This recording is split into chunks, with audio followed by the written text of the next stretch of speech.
Somewhere, in a movie you've probably seen, a hacker leans toward a glowing screen, types furiously for a few seconds, hits one final key, and the entire internet goes dark across the whole planet. It's a great scene.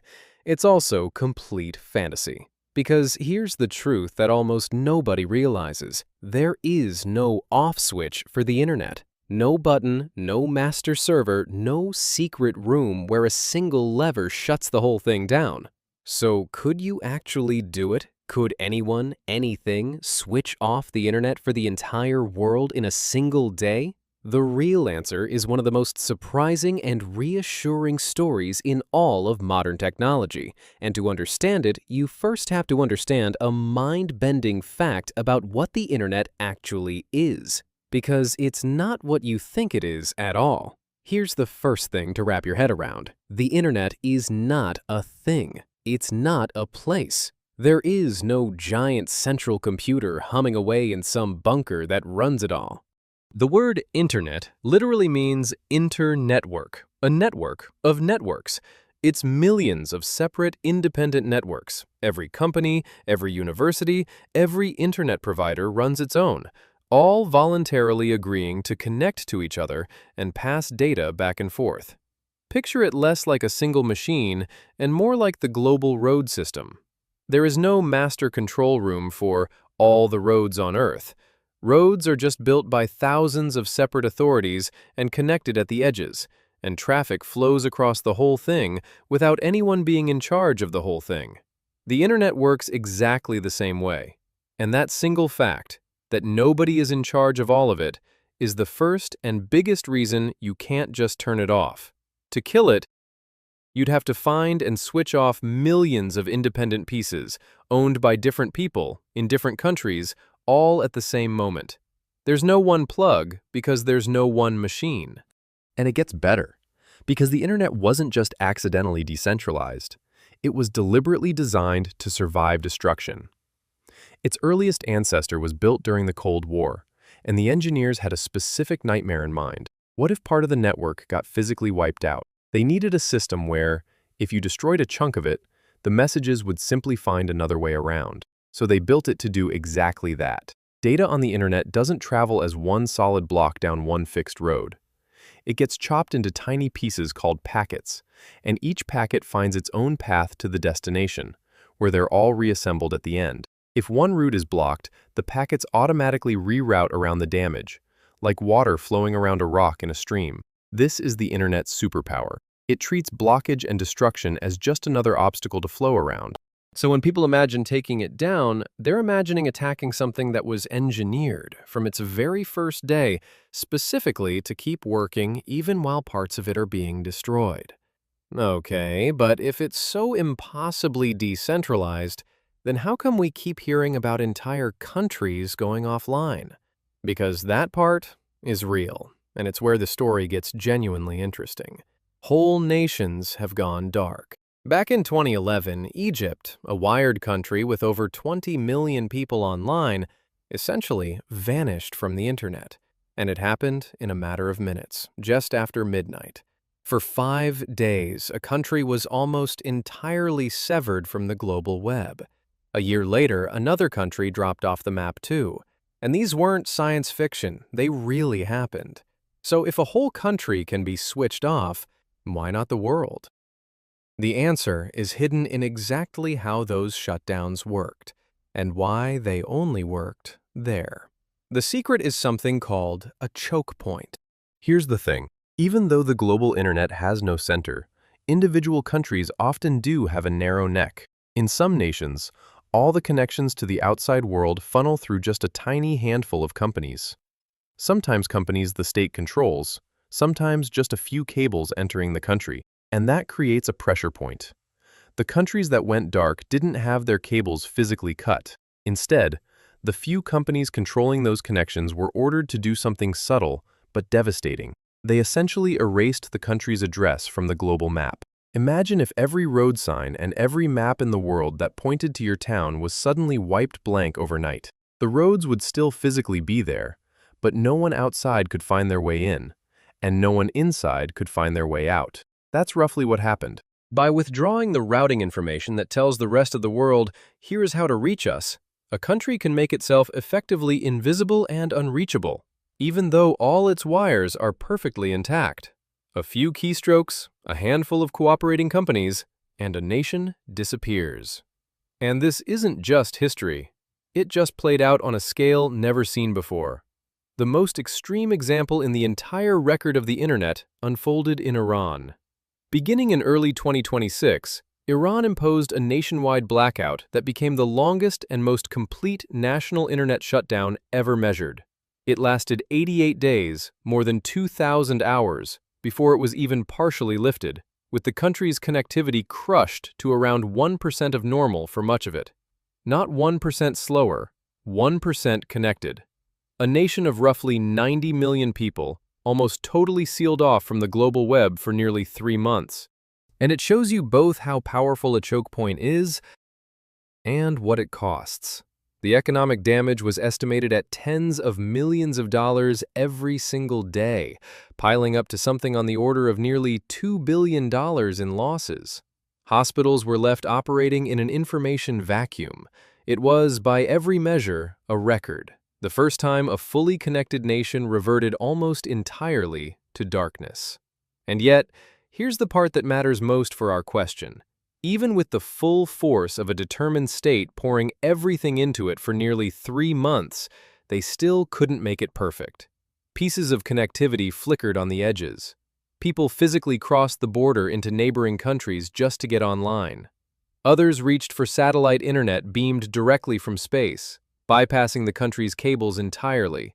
And the state fought back with military-grade jamming, and still the information leaked through the cracks. Think about what that tells you. A powerful government spending nearly 3 months and almost $2 billion to silence the internet inside just one country's borders still couldn't achieve a perfect, leak-proof shutdown. Now multiply that struggle by every country on Earth at once. The picture starts to look impossible. Because here's the whole problem with doing this to the entire planet.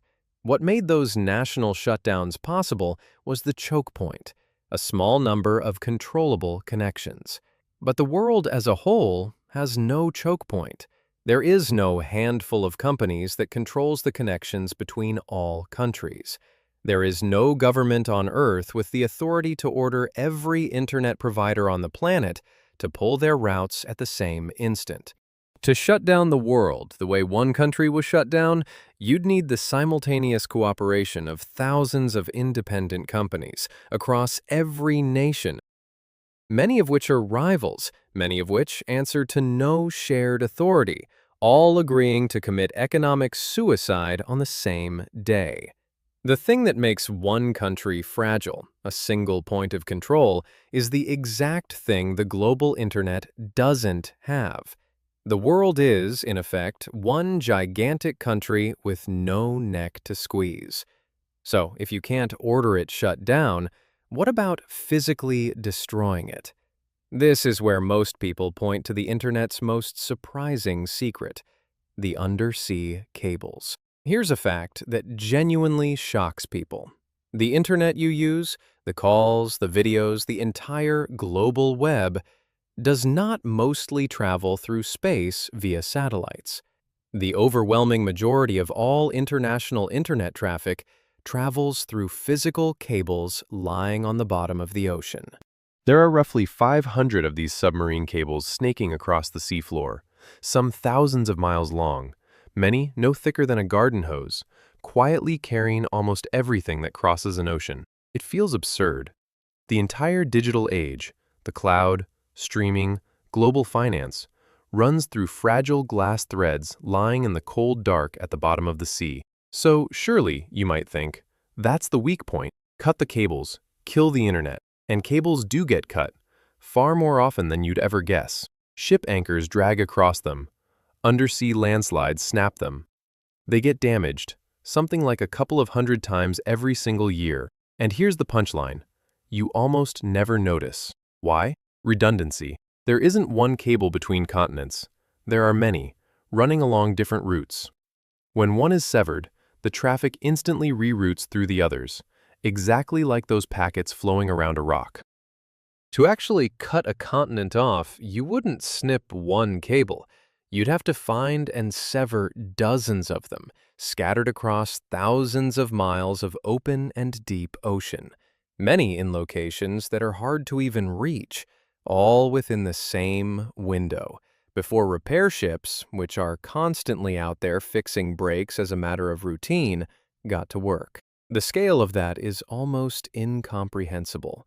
And even if you somehow pulled off the impossible and cut every ocean cable on Earth, you still wouldn't have killed the internet. You'd have isolated the continents from each other, but inside each continent, inside each country, the networks would keep right on running. The web would simply shatter into giant, disconnected islands, each one still very much alive. Now, to be fair and honest, the internet does have a few spots that are more delicate than the rest, and a good story doesn't pretend they don't exist. There's a system called the Domain Name System, the DNS, which acts like the internet's giant phone book. When you type a website name, DNS is what translates that name into the actual numerical address your computer needs to find it. It's run from a set of special root servers at the very top of the hierarchy. And on paper, that sounds like a target. Knock out the phone book, and nobody can find anyone. But here's the brilliant part. Those root servers aren't really a small handful of machines sitting in a row. Through a clever trick, each one is mirrored across hundreds of copies scattered all over the planet, all answering to the same address. Attack one location, and the traffic just flows to one of the hundreds of identical copies elsewhere. The phone book isn't one book in one building. It's the same book, reprinted thousands of times, in thousands of cities, all at once. The system's most central-looking part turns out to be massively, deliberately duplicated, precisely so that it can't be taken out in one blow. And here's something that proves the point in the opposite direction. We've actually had little previews of what the internet breaking looks like, and they teach us something reassuring. Every so often, a single company makes a tiny mistake, or one big provider stumbles, and suddenly huge chunks of the web wobble for a while.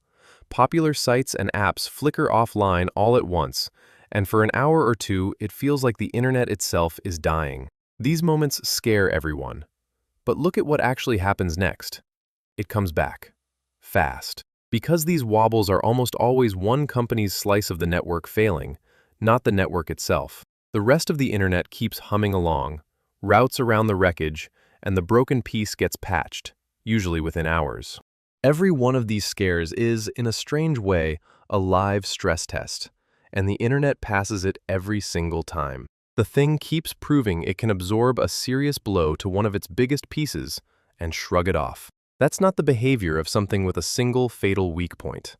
That's the behavior of something built to bleed in one place and keep living everywhere else. So let's finally answer the question we started with. Could you switch off the internet for the entire world in a single day? Put it all together? And the answer is no. Not by any realistic means available to anyone.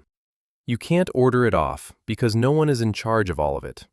You can't find its center because it doesn't have one. You can't cut its cables fast enough because they reroute and there are too many across too much ocean. You can't kill its phone book because it's copied thousands of times over. And we've watched even the most determined attempts, a powerful state throwing everything at sealing off just one country for nearly 3 months, still spring leaks. Every single thing you'd reach for to destroy it was, by design or by sheer messy accident, built to route around exactly that kind of attack. The internet isn't a fortress with one gate you can storm. It's more like a swarm. Strike any part of it, and the rest just keeps moving. And here's the thought I want to leave you with, because it flips the whole question on its head. We tend to think of the internet as this fragile, modern, almost magical thing that could blink out at any moment. But it might be one of the most durable structures the human species has ever created. More resilient than any government, any company, any single nation, precisely because no one fully owns it and no one fully controls it. The same chaos that makes the internet impossible to govern is exactly what makes it nearly impossible to kill. We didn't build a machine. We accidentally built something closer to a force of nature, sprawling, leaderless, self-healing, with no center to strike and no heart to stop. There's no off switch for the internet. And after everything we just walked through, the real question was never whether someone could turn it off. It's whether, even with the whole world trying, the thing would even let them.